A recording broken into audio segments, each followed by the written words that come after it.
NATO क्या है? NATO की स्थापना कब हुई? नाटो के सदस्य कौन कौन से हैं?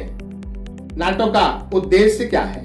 रूस के राष्ट्रपति व्लादिमीर पुतिन आखिर नाटो से इतना क्यों चिढ़ते हैं? सब कुछ बताएंगे। नाटो के एक एक पहलू से आपको रूबरू भी कराएंगे। बस बने रहिएगा हमारे साथ, क्योंकि हम नहीं करते फिजूल की बात। हमारे YouTube चैनल पर होती है सिर्फ और सिर्फ ज्ञान की बात। तो आइए अब शुरू करते हैं। नमस्कार दोस्तों, मैं अमित दुबे आप सभी का हार्दिक स्वागत करता हूं। दोस्तों, 1939 से 1945 के बीच हुए दूसरे विश्व युद्ध के पश्चात विश्व में दो महाशक्तियां उभरकर सामने आती हैं। पहला संयुक्त राज्य अमेरिका और दूसरा सोवियत संघ रूस, जिनके बीच 1991 तक शीत युद्ध चलता रहा। तत्पश्चात सोवियत संघ रूस को नाटो संघ ने मिलकर 15 गणराज्यों में विभाजित कर दिया और अमेरिका विश्व का सबसे ताकतवर देश बन गया। दोस्तों, अब आपके दिमाग में यह सवाल चल रहा होगा कि हम इस वीडियो को देखने के लिए इस चैनल पर इसलिए आए हैं कि हमें पता चल सके कि आखिर नाटो क्या है। और यह वीडियो क्रिएटर, यह स्पीकर हमें दूसरे विश्व युद्ध और सोवियत संघ के विभाजन के बारे में बताकर घुमा रहा है, लेकिन नाटो का इन दोनों घटनाओं से बहुत ही गहरा संबंध क्या दोस्तों? नाटो का इन दोनों ही घटनाओं से बहुत गहरा संबंध है और हम आपको इस वीडियो में बताएंगे। लेकिन इससे पहले चलिए हम पहले यही जान लेते हैं कि आखिर नाटो क्या है। तो आइए सबसे पहले हम यही जानते हैं और इसी बात पर चर्चा करते हैं कि आखिर नाटो क्या है। नाटो, जिसका full form north Atlantic treaty organisation अर्थात उत्तरी अटलांटिक संधि संगठन, जो उत्तरी अमेरिका और कई सारे यूरोपीय देशों का सैन्य संगठन है। स्पष्ट भाषा में कहें तो नाटो इस समय 30 देशों की सेनाओं का एक ऐसा सैन्य संगठन है जो किसी भी अन्य देश द्वारा किसी भी नाटो देश पर हमले के दौरान एक दूसरे की रक्षा करने के लिए प्रतिबद्ध है। हाँ दोस्तों, और आगे बढ़ते हैं और अब जानते हैं कि नाटो की स्थापना कब हुई। नाटो की स्थापना 4 अप्रैल 1949 को अमेरिका के वाशिंगटन में हुई थी, जिसमें शुरुआत में कुल 12 देश शामिल हुए थे, जिनके नाम है संयुक्त राज्य अमेरिका। उस समय जो 12 देश शामिल हुए थे नाटो में, उनके नाम है संयुक्त राज्य America, France, Britain, Italy, Canada, पुर्तगाल, Norway, Belgium, Denmark, Luxembourg, Iceland और नीदरलैंड। इसका मुख्यालय ब्रुसेल्स बेल्जियम में है।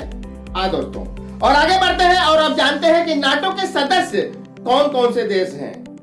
दोस्तों, नाटो के संस्थापना के समय 1949 में इसमें कुल 12 सदस्य थे, लेकिन धीरे धीरे इसमें और भी देश शामिल होने लगे, जो इस समय कुल मिलाकर 30 देश हैं, जिनके नाम हम आपको बताने जा रहे हैं। ध्यान से सुनिएगा, वे 30 देश कौन से हैं। संयुक्त राज्य अमेरिका, क्या? संयुक्त राज्य America, France, Britain, Italy, Canada, Norway, पुर्तगाल, Belgium, Iceland, Netherland, Denmark, Luxembourg, यूनान, Germany, Spain, Poland, Hungary, Bulgaria, Estonia, चेक Republic, Romania, Slovenia, Slovakia, Lithuania, Latvia, Albania, Croatia, Montenegro और उत्तरी मैसेडोनिया। हाँ दोस्तों, और आगे बढ़ते हैं और अब जानते हैं कि आखिर नाटो का उद्देश्य क्या था। नाटो किस लिए बनाया गया था? नाटो का उद्देश्य क्या था और नाटो किस लिए बनाया गया? हाँ दोस्तों, दूसरे विश्व युद्ध के दौरान एक तरफ जहां पश्चिमी यूरोपीय देशों को भारी नुकसान का सामना करना पड़ा था, वहीं दूसरी तरफ सोवियत संघ रूस भी अपनी जिद पर अड़ा हुआ था और पूर्वी यूरोप से अपनी सेनाओं को हटाने के लिए मना कर रहा था, क्योंकि वह अपनी साम्यवादी साम्राज्य की स्थापना के फिराक में था। संयुक्त राज्य अमेरिका, जो सोवियत संघ का जानी दुश्मन था, उसने इस मौके को भुनाते हुए यूरोपीय देशों के साथ मिलकर एक ऐसे संगठन का निर्माण किया जो साम्यवाद को कमजोर करने में उसकी मदद कर सके।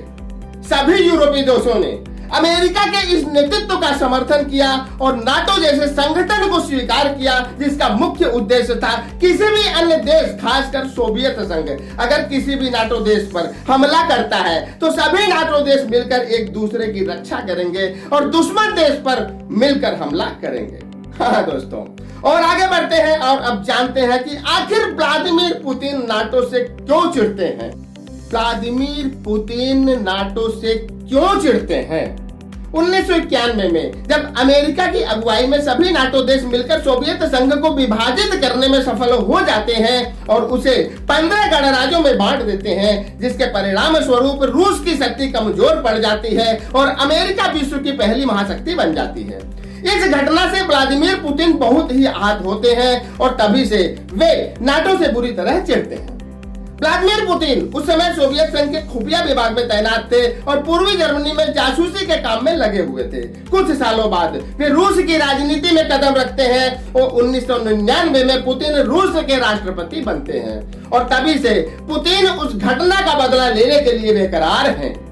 1999 से लेकर अब तक पुतिन लगातार रूस की सत्ता पर विराजमान है और आज के समय के सबसे ताकतवर नेताओं में शुमार हैं। शायद पुतिन इसी दिन का इंतजार कर रहे थे। आज यूक्रेन के बहाने ही सही उन्होंने नाटो को ललकारा है कि दम है तो सामने आ जाओ, दम है तो सामने आओ, कुछ भी हो जाए मैं झुकेगा नहीं, मैं झुकेगा नहीं, मैं झुकेगा नहीं। साथ ही यह भी संदेश दे रहे हैं क्या, साथ ही यह भी संकेत दे रहे हैं कि अभी तो ट्रेलर दिखाया है, पूरी पिक्चर तो अभी बाकी है, शुरुआत यूक्रेन से हुआ है, अभी तो पूरा सोवियत संघ वापस लेना है, वापस लेना है, वापस लेना है। दोस्तों, आशा करता हूं कि यह वीडियो आपके जनरल नॉलेज को पहले से और बेहतर बनाएगा, साथ ही आपको बुद्धिजीवियों की श्रेणी में लेकर जाएगा। तो आज के लिए सिर्फ इतना ही। अगले वीडियो में हम फिर मिलेंगे किसी नए टॉपिक के साथ। तब तक के लिए जय हिंद, जय भारत।